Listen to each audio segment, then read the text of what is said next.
الشيطان الرجيم بسم الله الرحمن الرحيم يا أيها الرسول كلوا من الطيبات واعملوا صالحا صدق الله العظيم سبحان ربك رب العزة عما يصفون والسلام على المرسلين والحمد لله رب العالمين صلی اللہ علی نبینا رسولنا محمد صلی اللہ علیہ وسلم صلی اللہ علی نبینا رسولنا محمد صلی اللہ علیہ وسلم صلی اللہ علی نبینا رسولنا محمد صلی اللہ علیہ وسلم. محترم ناظم اضلاع مولانا انور پاشا عمری صاحب، محترم امیر مقامی، محترم علماء اکرام، ذمہ داران جماعت، سامعین سامعات، السلام علیکم ورحمۃ اللہ وبرکاتہ. رزق حلال کی جستجو اور حرام سے اجتناب اسلامیات میں سے ایک چیز ہے، ایک عمل ہے. ایک مسلمان سے جو چیزیں طلب کیے گئے ہیں ان میں سے ایک خاص شق ہے حلال کو تلاش کرنا، حرام سے پرہیز کرنا. چونکہ اس مسئلے کی اہمیت جاننے کی ضرورت ہے، اس لیے اللہ کے یہاں جو نظام رزق ہے اس کا خلاصہ ذہن میں پہلے بیٹھا دے. اللہ کے یہاں رزق کی جو تقسیم ہے وہ یکساں نہیں ہے، وہ برابر نہیں ہے، وہ متفاوت ہیں، الگ الگ ہیں. اس کی تقسیم میں جو فرق آئیں گے، کبھی محنت کرنے والے کو الگ دیا جائے گا، کاہل بیٹھے ہوئے کو الگ دیا جائے گا. اس طرح سے انڈسٹری وائز، ٹیلنٹ وائز، محنت کے حساب سے رزق کی تقسیم الگ الگ ہے. لیکن اسلام نے ایک اہم بات کہی کہ مومن اور کافر کا رزق بھی ایک نہیں ہوگا. یہ تقسیم بڑے غور کرنے کی ہے. دن بھر کمانے والا نہ کمانے والے کی اگر رزق میں فرق ہو جائے تو یہ سمجھی ہوئی بات ہے. لیکن عقیدے اور اخلاق کی بنیاد پر رزق میں فرق آنا، کافر اور مسلمان کا رزق ایک نہیں ہوگا. اگر پوچھیں کہ کیا ہوگا تو اس سلسلے میں سیدھی اور صاف بات ہے، مسلمانوں کی رزق آزمائش کی ہوگی، کفار کا رزق عیش اور عشرت کی ہوگی. یہ پہلے چیز ہے جو ذہن میں رکھنا ہے. حلال کہہ کر ہم سمجھتے ہیں ایک بڑی آرام کی چیز ہے، ایک سکون کی چیز ہے، برکت کی چیز ہے، تعیش تنعمات کو حاصل کرنے کی چیز ہے. اس نظریہ کو آنے سے پہلے تقسیم رزق کی اصول پر ذہن رکھنے کی ضرورت موجود ہے. ایک ہے کمائی حلال کی اور ایک ہے حلال. دونوں میں بہت فرق ہے، دونوں کو الگ الگ سمجھنے کی ضرورت ہے. حلال ایک چیز ہے، حلال کمانا ایک چیز ہے. وہ اس لیے مثلا کھجور حلال ہے، لیکن کسی نے کھجور بیچا، اوپر سوکھا رکھا نیچے گیلا رکھا. کھجور حلال ہے لیکن کمائی حرام ہے. اچھا، حرام بھی ویسا ہی ہے. شراب حرام ہے لیکن اس کو جب ٹاکسیکیٹنگ پرپس میں، نشے کے مقصد سے استعمال کریں گے، وہی شراب جب دوا بن جائے گی تو وہ حلالوں میں بڑی حلال ہو جائے گی. جتنے کھانسی کی، سردی کی جتنے سرپ ہیں، اسپیکٹورنٹ، یہ سب کے سب الکوہل مکس ہوتے ہیں. شراب کا خاصا حصہ اس میں ہے لیکن وہ دوا ہے. اس لیے یہ سب چیزوں کو بڑی تفصیلات میں سمجھنے کی ضرورت ہے.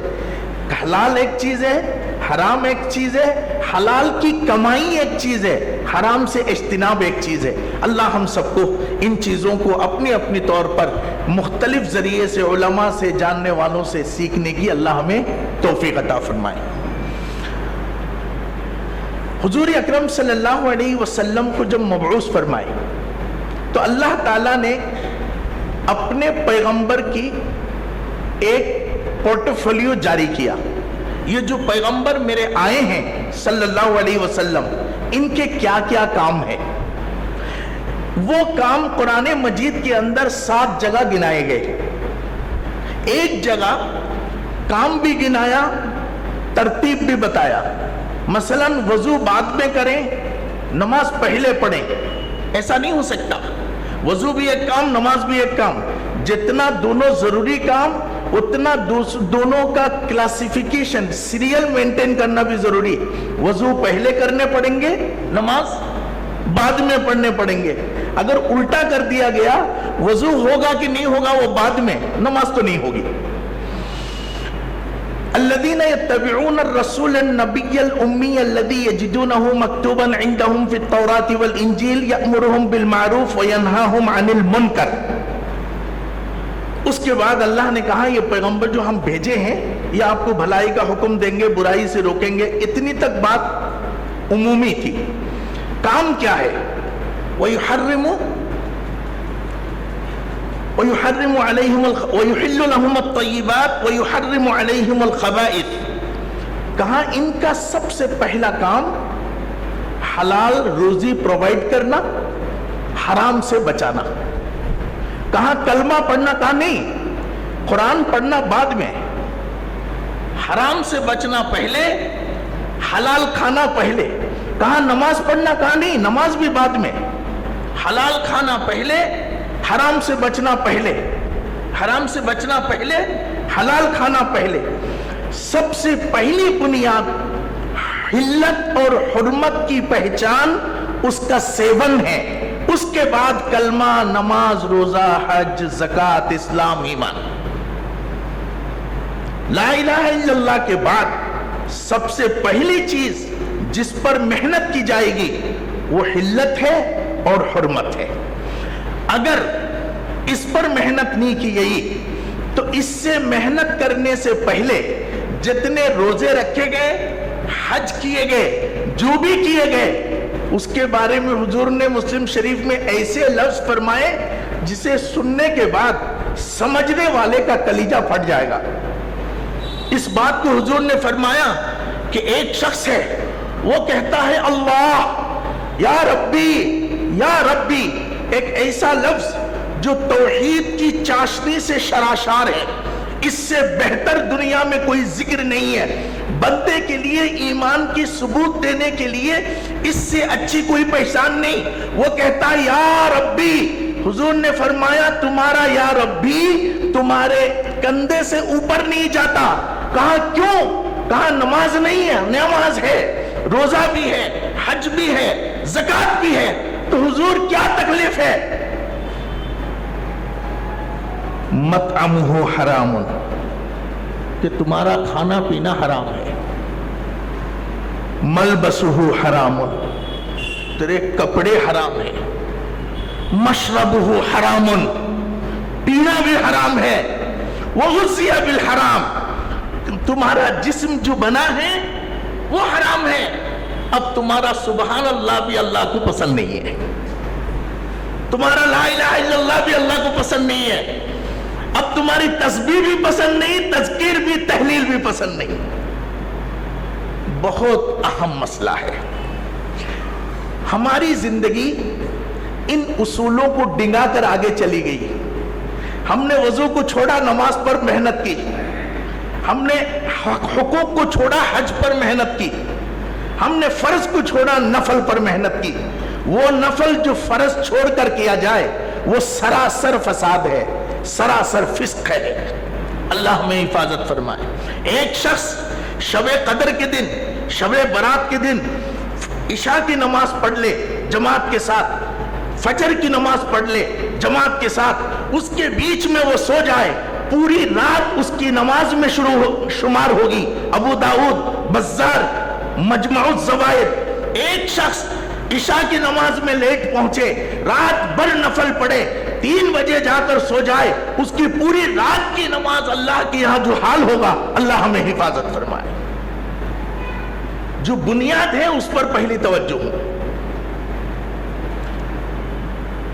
اللہ رب العالمین نے کہا اے میرے حبیب، یہ ابو بکر بنیں گے، یہ عثمان عمر بنیں گے، یہ عبد القادر جیلانی معین الدین چشتی بنیں گے، انہیں تلاوت کرنا ہے، نماز پڑھنے ہیں، یہ ساری چیزیں بعد میں.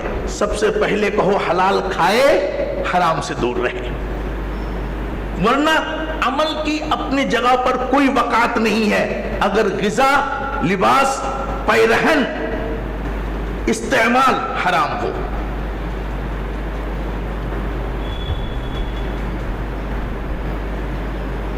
ایک اہم اسلوب اس سلسلے میں قرآن مجید نے بڑے خاص دیے ہیں. رسول اللہ صلی اللہ علیہ وسلم جس خاندان میں آئے، عرب اس زمانے کی انسانی آبادی میں سب سے ان پڑھ لوگ ہیں. سائنٹیفکلی وہ عرب کہتے ہیں اپنے آپ کو اپنی جگہ. عرب اس زمانے کی انسانی آبادی میں پچھڑے ہوئے لوگ تھے. لوگوں نے تانا دیا ہے، بکرے چرانے والے ایرانیوں نے تانا دیا ہے، وہ سب لمبی بات ہے. نہ پڑھائی میں تھے نہ کسی اور کام میں. اونٹ چرانا، بکرے کے گوبر اٹھانا، یہ ان کے لیے لوگ سمجھتے تھے، پچھڑی ہوئی تھی. اللہ نے نبوت کے لیے، قرآن کے لیے ان کو انتخاب کیا. روح البیان اسماعیل حقی بوصیری 8ویں صدی کی بڑے مفسر، بڑے پتے کی بات بتائی کہ اللہ نے نبوت، قرآن، کتاب کی زبان کے لیے ان کی انتخاب میں جو راز ہے وہ صرف یہ ہے کہ ان کے اندر حلال اور حرام کی تمیز تھی. ان میں زنا کی، معاشرت کی، کپڑوں کی، رشتوں کی، بہت سی چیزوں کا کچھ پتہ نہ تھا، لیکن سختی سے حلت اور حرمت کی پابند تھے. وہ اپنی سمجھ تک، اپنی، ان کے پاس دستور نہیں تھے، لیکن اپنی حد تک حلت اور حرمت کے وہ پابند تھے. وہ چڑھتے ہوئے اونٹ کے کوہان کاٹ کے کھا جاتے تھے، حرمت تھے. کعبہ شریف کی تعمیر میں اس کی سب سے پہلی مثال سامنے آئی. اس زمانے میں قرآن نازل نہیں ہوا، کوئی حلت اور حرمت کے کوئی مسائل نہیں آئے. انہوں نے ادھورا کعبہ چھوڑ دیا، لیکن غلط پیسے استعمال نہیں کیے، کعبے کو ادھورا چھوڑ دیا. اتنی ان کے اندر یہ چیز، ان چیزوں کی پرکھ تھی. اسی لیے اللہ نے کہا کہ نبوت بھی تم لے لو اور کتاب بھی تم لے لو. قیامت تک دنیا میں کوئی بات کرے گا تو وہ تمہاری شاگرد ہو کے بات کرے گا، کیونکہ تم اخلاق کے اس ستون کو پکڑا ہے جس سے تمام روشنیاں پھوٹتی ہیں. اللہ ہمیں توفیق عطا فرمائے. حلت اور حرمت کے جو ضوابط اسلام میں ہے اس کو بھی ہم نے ایک طرح سے پھینک دیا ہے. ہمارے یہاں بہت سی چیزیں حلال ہیں، بہت سی چیزیں حرام ہیں. اسلام میں اس کی بڑی تفصیلات موجود ہیں، کیونکہ میں نے آپ سے کہا چھوٹی چیزوں کی بڑی اہمیت شروع کی، بڑی چیزیں ہمارے سامنے سے گزر گئی. حرام جب کہتے ہیں ہمارے سامنے سود ہے، حرام ہے 40واں کھانا، حرام ہے 11ویں کا فاتحہ کھانا، حرام ہے کسی کے ایصال ثواب کا کھانا کھانا. خود نہیں جاتے، دوسروں کو روک دیتے ہیں، تقریریں ہو رہی ہیں، یہ حرام ہے، یہ حرام ہے. اگر ہم اور آپ دیکھیں تو کائنات پر سب سے بڑا حرام یتیم کا مال ہے. اگر ہم دیکھیں کائنات میں سب سے بڑا حرام وراثت کا مال ہے. جس کے انتقال کے بعد اس کی جائیداد تقسیم نہیں ہوئی، ان جائیداد کو اسلامی اصول پر اگر تقسیم نہیں کیا گیا، اس پر استعمال کرنے والوں پر 10 بار ایصال ثواب، 10 بار 11ویں کا فاتحہ، جتنے کھانا دنیا میں ہے وہ سب وراثت کے مال کی اتنا حرام کوئی نہیں ہے. شراب بھی اتنا حرام نہیں ہے، زنا بھی اتنا حرام نہیں ہے. کانسیپٹ بدل چکے ہیں، تصورات کو ہم نے بگاڑ دیا ہے۔ اس لیے حلت اور حرمت کی طرف بڑی خصوصی توجہ کرنے کی ضرورت ہے۔ اسلام میں تمام لوگ حافظ ہو جائے، تمام لوگ عالم ہو جائے، تمام لوگ محدث ہو جائے، یہ فرض نہیں ہے۔ اگر ہو جائے تو بہتر ہے، لیکن اتنا فرض ہے کہ حلال کیا ہے جانو، حرام کیا ہے جانو، اتنا علم اسلام میں فرض ہے۔ اگر کوئی یہ علم کے بغیر دنیا سے چلا جاتا ہے تو قیامت کے دن اللہ کے حضور انہیں اس بات کی جواب دہی کرنی پڑے گی۔ وہ عالم ہونا، حافظ ہونا ضروری نہیں ہے، مدرس ہونا، محدث ہونا، تقریریں کرنے والا ضروری نہیں ہے۔ حلال کیا ہے، حرام کیا ہے، یہ جاننا فرض ہے۔ حضرت عمر رضی اللہ تعالی عنہ نے اپنے زمانے میں پٹائی کی ہے جس کو حرام اور حلال کی تمیز نہ تھے، معلومات نہ تھی۔ اللہ ہمیں اس پر توجہ دینے کی توفیق عطا فرمائے۔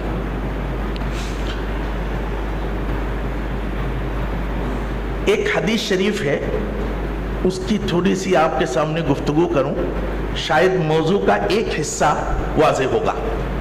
ایک مشہور بات ہے جسے امام بخاری نے بھی 7 جگہ نقل کی کہ کماؤ۔ اللہ کے نبی حضرت داؤد علیہ السلام اپنے ہاتھوں کی کمائی سے کھاتے تھے، بخاری شریف۔ کماؤ، اللہ کے نبی حضرت داؤد علیہ السلام اپنے ہاتھوں کی کمائی سے کھاتے تھے۔ یہ مکمل مفہوم بتا رہا ہوں حدیث شریف کے۔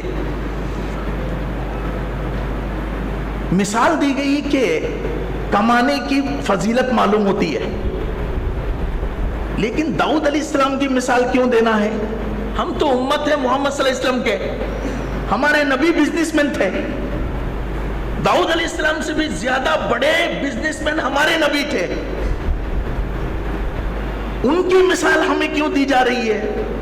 چھوٹی سی پیریڈ، چند 100 لوگوں کے نبی تھے حضرت داؤد علیہ السلام۔ میرے نبی کی ماننے والوں کی تعداد کی گنتی ہی نہیں ہو سکی۔ حدیث شریف میں ہے کہ ایک دھواں ہے قیامت کے دن، غبار ہے، ایک آندھی ہے لوگوں کی حضور کے پہلو۔ ان کی مثال کیوں دی گئی؟ توجہ کریں۔ ابن بطال بخاری شریف کے بڑے شارح ہیں، انہوں نے اس پر شوشہ نکالا، بعد میں اس سے بات جمی۔ انہوں نے کہا ایک تو کمانا بہتر ہے، داؤد علیہ السلام کی مثال دے کر امت میں جو سجادہ نشینی کی جو چیز ہے اس کا خاتمہ کر دیا۔ آپ سے میں پوچھوں کہ آپ کیا کام کرتے ہیں؟ بھائی میں کھیت کرتا ہوں۔ آپ کیا کام کرتے ہیں؟ بھائی میں ٹیکنیشین ہوں۔ آپ کیا ہیں؟ میں انجینئر ہوں۔ آپ مجھ سے پوچھیں گے آپ کیا ہیں؟ بھائی میں پیر ہوں۔ کوئی کمانے کی چیز ہے؟ میں مرشد ہوں۔ بھائی میں روزانہ صبح سے شام تک سائیکل ریپیئر کرتا ہوں، میں لاکھوں کا تنخواہ لیتا ہوں، میرے پاس گورنمنٹ بس میں پھرنا پڑتا ہے۔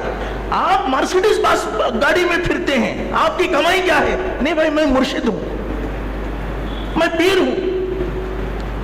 پھر آپ مرسیڈیز میں کیسے پھرتے ہیں؟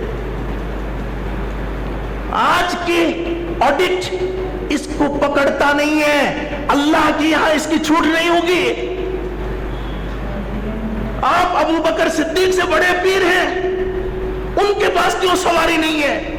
آپ عمر فاروق سے بڑے پیر ہیں، ان کے پاس کیوں کھانا نہیں ہے؟ آپ عثمان غنی سے بڑے پیر ہیں، ان کے پاس کیوں کچھ نہیں ہے؟ کیا دنیا میں شراب حرام ہے؟ جوا حرام ہے؟ اسلام نے حرمت اس چیز کو کہا، وہ چیز کی تم مالک بن جاؤ جس کا تم حق نہیں رکھتے۔ عقائد کی کسی کتاب کو دیکھ لیں، حرمت کی ایک ہی تعریف، ایک ہی ڈیفینیشن، آپ ایک ایسی چیز کے مالک بنے جس کا آپ حق نہیں رکھتے۔ صلی اللہ علیہ نبینا رسولنا محمد صلی اللہ علیہ وسلم۔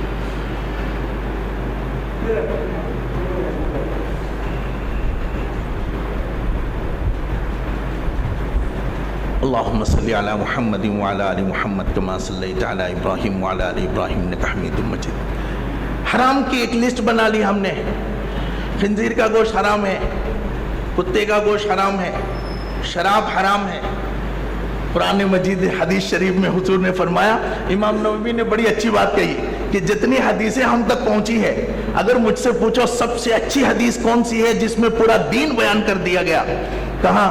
وہ حضور کی حدیث جو امام بخاری نے نقل کی، الحلال بین والحرام بین وامور متشابہات۔ کہاں حرام تو واضح ہے، کون جاتا ہے ادھر، حلال بھی واضح ہے، اس کو کون چھوڑے گا، لیکن بیچ میں کچھ ڈاؤٹ والی چیز ہے، اس سے بچتے رہنا، کیونکہ اگر گڈھے کے کنارے جاؤ گے یوشک ان یوقع فیہا، تو یقین ہے کہ تم گڈھے میں گر جاؤ گے۔ ہم شراب نہیں پیتے، جوا نہیں کھیلتے، لیکن ہم نے دین کے نام پر، اسلام کے نام پر، بھلائی کے نام پر اتنے سارے غلط چیزوں پر ڈوبے ہوئے ہیں۔ نمازیں پڑھ کر اوپر نہیں جاتی، تسبیحات ہمارے اوپر نہیں جاتے، آنسوؤں کے حساب سے دعائیں ہیں، وہ اللہ کے یہاں قبول نہیں ہوتی، کیونکہ رب نے کہا ایک بار پکارو سارا عرش ہل جائے گا، لیکن پکارنے والے کی زبان فرید الدین مسعود کی ہونی چاہیے۔ ایک بسم اللہ پڑھو سارا آسمان ہل جائے گا، لیکن پڑھنے والا سعید بن اسد ہونا چاہیے۔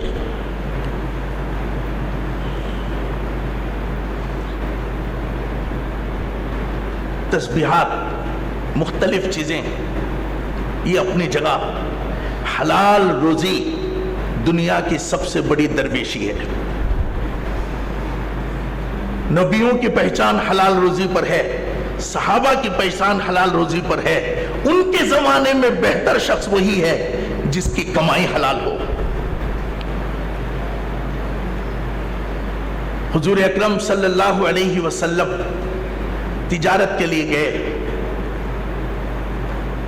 گھرانہ مالی طور پر غریب تھا، تو ایک خاتون جنہوں نے انویسٹ کیا تھا، ایسی بڑی خاتون کہ ان کی بات کرنے کے لیے بھی 3-4 آدمی کی ضرورت تھی، ان کے گھر کے کام کرنے والوں نے آپس میں باتیں کرنے لگی لڑکیاں کہ معلوم ہے اس بار قافلے میں ایک لڑکا گیا ہے، وہ جتنا پیسہ لیتا ہے اتنا ہی واپس لاتا ہے، جو مال ہے ویسا ہی بولتا ہے، اس کے اندر کوئی آگے پیچھے نہیں کرتا، بڑا سچا لڑکا ہے۔ اس گفتگو کو خدیجۃ الکبریٰ کے کان میں پڑے، حضرت خدیجہ نے کہا وہ کون لڑکا ہے؟ کہا ابو طالب کا بھتیجا ہے۔ حضرت خدیجہ نے کہا کہ میرا شادی کا پیغام دو۔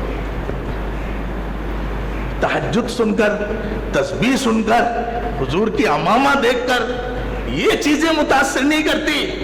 آج ہم میں ہر ایک ہے، میں کہوں کہ مجھے اتنے آیت یاد ہے، آپ کہیں کہ میں 100 نمازیں پڑھنے والا، وہ کہیں گے کہ میں 1 کروڑ نفل پڑھنے والا، ایک کھڑے ہو کر کہہ دو کہ میں حلال کھانے والا۔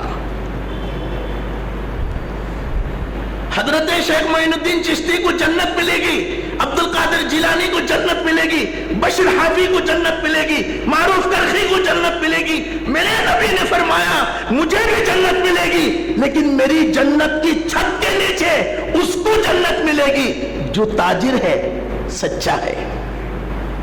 التاجر الصدوق، بیوپاری ہے، دنیا دار ہے، ایجل کاٹتا ہے، آٹو چلاتا ہے، بیل ہکالتا ہے، میرے چھت کے نیچے جنت ملے گی اگر وہ سچا ہے۔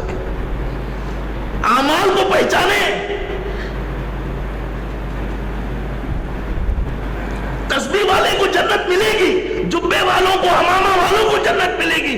میرے نبی کی چھت کے نیچے آنا تو سچے کاروباری ہونا چاہیے۔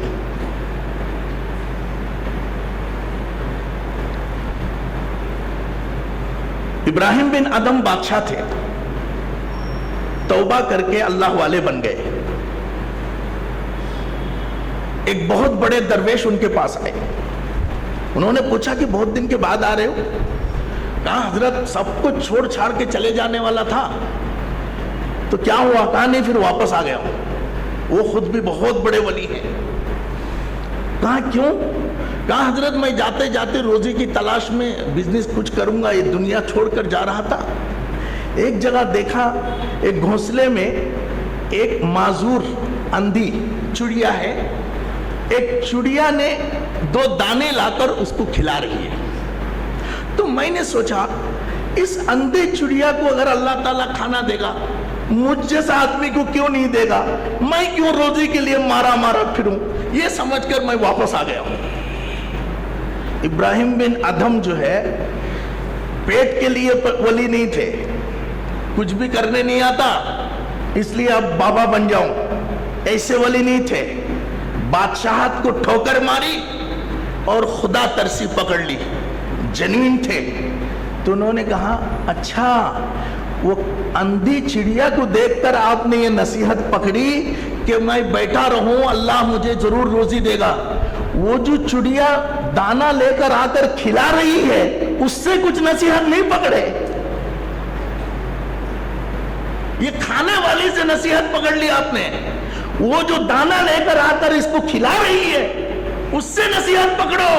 کھانے والا بڑا نہیں ہے, کھلانے والا بڑا ہے کہ وہ خود کھا کر دوسروں کے لیے بھی کھلانے کا سبب بنا. اللہ کے وہاں کھانے والی چڑیا بڑی نہیں ہے, کھلانے والی چڑیا بڑی ہے. بیٹھ کر بوجھ بننا, کاہلی میں زندگی گزارنا, بے وقت بے فائدے کی انسانی جی ڈی پی پر وزن ڈالنا, حضور نے فرمایا حرام ہے. ہم بڑے ترس کھانے والے ہیں, ایک دم الٹی طرف دنیا جا رہی ہے. پیٹ اور پیٹ کا مسئلہ ہو گیا ہے, محنت کا تصور ہی نہیں ہے, ہر آدمی فری میں جینا چاہتا ہے. اس سے بڑی کافری نہیں ہے. اپنے اپنے دھاگ میں, اپنے اپنے ڈھوسلوں میں, اپنے اپنے طریقے سے فری میں کھا لینا چاہتا ہے. یہ موٹیزم نہیں ہے, سوامیزم نہیں ہے, یہ مشقت کی جگہ ہے, اسباب کی جگہ ہے. جو حدیث اللہ کے نبی نے بیان کی اس کی حکمتیں دیکھیے. اللہ کے نبی نے فرمایا حضرت داؤد علیہ السلام کام کرتے تھے. کیا یہ مثال داؤد علیہ السلام کی کیوں دی گئی؟ کہا اس لیے دی گئی, پہلی بات تو کام کر کے کھانا اچھا ہے, سیدھی بات. دوسری بات, جتنے نبی آئے 1,24,000, ان میں سب سے بڑا مالدار نبی داؤد علیہ السلام تھے. بہت توجہ کی بات ہے, اس لیے ان کی نبوت کو بادشاہت کہا گیا ہے. ملکہ سلیمان, داؤد و سلیمان, حضرت داؤد اور سلیمان علیہ السلام کو ملکیت عطا کی, بادشاہت, کنگ تھے. وہ بلیک وائٹ کے مالک تھے. جب غریب پیغمبر کام کرے, محمد صلی اللہ علیہ وسلم کام کرے, کیونکہ ان کو بچوں کو پالنے کے لیے کام کی ضرورت تھی. عیسیٰ علیہ السلام بکریاں چرائے کیونکہ ان کو ضرورت تھی. ابراہیم علیہ السلام نے بکریاں چرائی, ان کو ضرورت تھی. نوح علیہ السلام نے کارپینٹر کی کام کی, ان کو ضرورت تھی. ادریس علیہ السلام نے سینے کا کام کیا, ان کو ضرورت تھی. داؤد علیہ السلام بادشاہ تھے. اللہ نے کہا بادشاہ ہو کر بھی کام سے تم خالی نہیں ہو سکتے, خالی بیٹھنا شیطان کا کام ہے, خالی نہیں بیٹھ سکتے. میں کروڑ پتی ہوں, میں آپ کروڑ پتی ہیں, بہت اچھی بات ہے, آپ کو اور پھر کام کرنا ہے. اب میں جو ہے نا پولیٹکس میں آ جاتا ہوں. نہیں بھائی, پولیٹکس میں ابھی آؤ, لیکن کمانا ہے,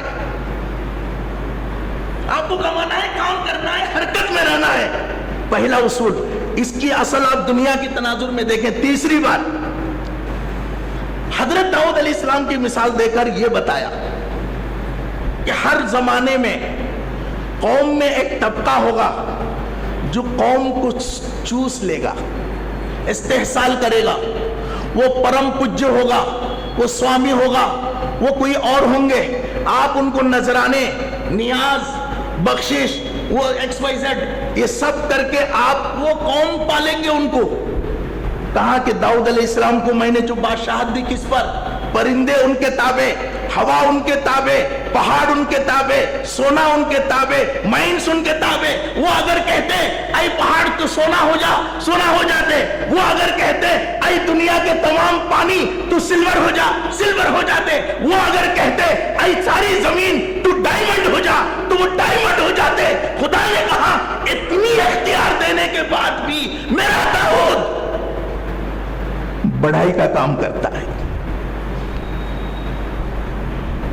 اے مرشدوں، پیروں، باباؤں، سوامیوں، کتنے بھی بڑے تم وہ سدھی سادھنا میں چلے جاؤ، کام کرو، رکشہ چلاؤ، اڈلی کی دکان کھولو، تلنگنا کاٹ کے بیچو، پھر اللہ کے یہاں اپنی ولایت کو رجسٹر کراؤ.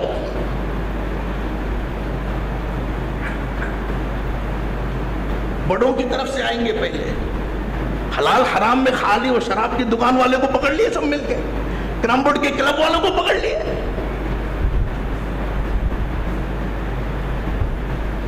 حضرت ابوبکر صدیق کے گھر والوں نے کہا مٹھائی کھائیں گے. کتنا وقت؟ صلی اللہ علیہ وسلم. حضرت ابوبکر صدیق رضی اللہ تعالیٰ عنہ کے گھر والوں نے کہا مٹھائی کھائیں گے. حضرت ابوبکر صدیق ادھر ادھر دیکھنے لگے. فرشتوں کی تلملاہٹ دیکھنا تھا کہ یہ تو وہ آدمی ہے جس کے گھر میں ہمیشہ 200 آدمی کھانا کھاتے تھے. آج اس کے بیوی بچے اتنے مجبور ہو گئے کہ گڑ کی طرح میٹھا کھانے کے لیے ان کو اتنی تکلیف ہو رہی. شرمندہ ہو کر بچوں کے سامنے ایک باپ کی جو حالت ہوتی ہے، جس کی کم کمائی ہوتی ہے، ان کے بچے جب زیادہ کچھ مانگتے ہیں تو باپ کے اندر جو مچلاہٹ ہوتی ہے وہ صرف وہی جانتا ہے. وہ غریب باپ بچے بیوی کی تانے سن کر جو زندگی گزارتے ہیں ان کو معلوم ہے. حضرت ابوبکر صدیق تلاش کرنے لگے. پھر انہوں نے سوچا ٹھیک ہے بھائی، روزانہ بہت مشہور واقعہ ہے، ایک پیسہ جمع کر لیں گے. جمع کر لی، مٹھائی کے برابر پیسہ ہوا. پیسہ کس کا تھا بھائی؟ ان کا تھا. جمع کی انہوں نے، مٹھائی لانا تھا. پیسہ لے کر گئے، بچے انتظار میں ہیں، ابا مٹھائی لائیں گے. شام کو والد صاحب خالی ہاتھ واپس آئے. بچے پکڑ لیے. ان بچوں میں حضرت عائشہ بھی تھی. حضرت عائشہ بھی کپڑے پکڑ لی، مٹھائی لاؤ. تو اپنی بیوی سے کہا بچوں کو سمجھاؤ وہ پیسے جو بچے تھے میں نے بیت المال میں دے دیے. کہا کیوں؟ کہا بیت المال سے تو مجھے اتنا ہی تنخواہ دی تھی جتنا میرا گھر چلے، جو بچ گیا ہے وہ میرا نہیں ہے اس لیے دے دیا ہوں. ان کی نظر میں وہ مال حرام تھے. اب آپ مفتی حضرات بتانا ابوبکر صدیق کے فتوے کے بارے میں، ان کے اسلام کے بارے میں، ان کے نظریے کے بارے میں ان کا کیا سوچنا. اب ہم آپ کے پیچھے چلے یا ابوبکر صدیق کے پیچھے چلنا؟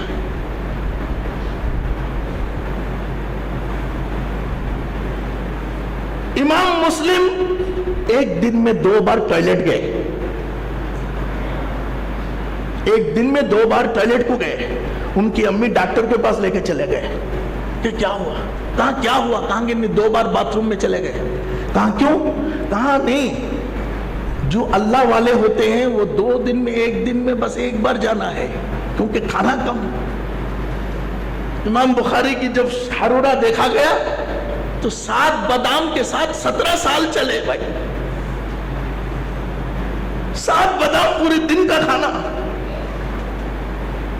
7 کھجور امام مسلم کا کھانا. اوپر سے تبدیلی آنی پڑے گی، تب نیچے کی شراب کی دکانیں بند ہوں گی. محمد صلی اللہ علیہ وسلم کو دیکھ کر طلحہ بن عبید بدلے. طلحہ بن عبید کو دیکھ کر امت نہیں بدلا. عمر کو دیکھ کر امت بدلے.